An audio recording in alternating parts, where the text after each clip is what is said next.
नमस्कार बंधुरा रेसिपीमध्ये आपलं खूप खूप स्वागत आहे। मी आज हळदीच्या पानावरचे पातोळे बनवणार आहे। पारंपरिक पद्धतीची रेसिपी आहे ही, खास नागपंचमी स्पेशल। नारळ घेतलेला आहे, एक कोन घेतलेला आहे, बघू शकता। त्याच्यामध्ये त्याच्यानुसार मी गूळ टाकलेला आहे, त्याच्यामध्ये थोडेसे काजू बदामचे तुकडे करून टाकलेले आहेत।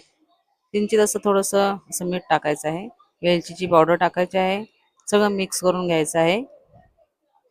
कढईमध्ये थोडंसं 2 चमचा तूप टाकलेलं आहे आणि ते सारण सगळं त्याच्यामध्ये टाकलेलं आहे आणि व्यवस्थित मिक्स करून घ्यायचं आहे। ते लालसर होईपर्यंत शिजवून घ्यायचं आहे। भांड्यामध्ये पाणी गरम करत ठेवलेलं आहे। 2 कप तांदळाचं पीठ घेतलेलं गरम पाणी थोडं थोडं ओतायचं आहे त्याच्यामध्ये पिठामध्ये आणि व्यवस्थित मिक्स करून गोळा करून घ्यायचा आहे नरम, बघू शकता। आणि हळदीची पानं घेतलेली आहेत, त्या पानावरती मी छोटे छोटे गोळे करून त्यातला एक गोळा घेतलेला आणि त्या गोळ्यामध्ये मी छोटेसे असे पातळ असे पातोळे बनवून त्याच्यावरती तयार केलेला आहे। त्याच्यामध्ये सारण ठेवलेलं आहे, बघू शकता। आणि ते सारणासहित आणि हळदीच्या पानासहित ते बंद करून घ्यायचे आहेत।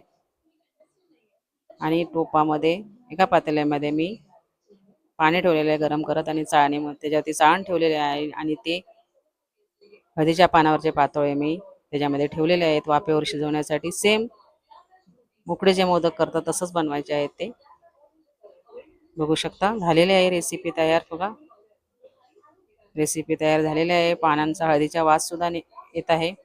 रेसिपी तयार झालेली आहे। रेसिपी आवडल्यास लाईक करा, शेअर करा, सबस्क्राईब करायला विसरू नका। धन्यवाद।